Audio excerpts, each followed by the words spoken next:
Indian cricket டீமுக்கு அடித்த jackpot, பரிசு மலையில் நினையும் பிளேயர்கள். 2026 வேர்ல்டு கப்ல நியூசிலாந்து டீமை அடிச்சு இந்தியா மிகப்பெரிய இமாலய வெற்றியை பெற்றாங்க. இந்தியா 3வது முறையாக T20 வேர்ல்டு கப்பை வின் பண்ணி தட்டி தூக்கிருக்காங்க கப்பை. இப்ப பிசிசிஐ இந்திய கிரிக்கெட் டீமுக்கு மிகப்பெரிய ஒரு பரிசு தொகை அறிவிச்சிருக்காங்க. அள்ளி கொடுத்திருக்காங்க. 131 கோடி அப்பு அப்படிங்கிற மாதிரியே கொடுத்திருக்காங்க பிசிசிஐ. இந்த பெரிய அமௌண்ட இந்திய டீமோட ஸ்குவாட்ல இருந்த கிரிக்கெட் பிளேயர்கள் மற்றும் கோச் இவங்க எல்லாத்துக்குமே பகிர்ந்து கொடுக்கப்படும். இந்திய டீமுக்கு இந்த அமௌண்ட் மட்டும் கிடையாது, வேர்ல்டு கப்பை வின் பண்ண இந்திய டீமுக்கு ஐசிசி 27.48 கோடி பரிசு தொகையும் கொடுத்திருக்காங்க. இந்த அமௌண்ட் எல்லாத்தையும் வீரர்கள் மற்றும் கோச்சுகளுக்கு எல்லாத்துக்கும் பகிர்ந்து கொடுக்கப்படும். போன வாட்டி கொடுத்த அமௌண்டோட இப்ப பிசிசி 6 கோடி எக்ஸ்ட்ரா கொடுத்திருக்காங்க.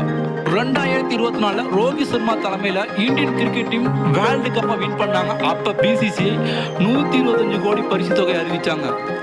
இப்ப Indian cricket team back to back தொடர்ச்சியா 2வது முறையா வின் பண்ணவையும் 6 கோடி எக்ஸ்ட்ரா கொடுத்து 130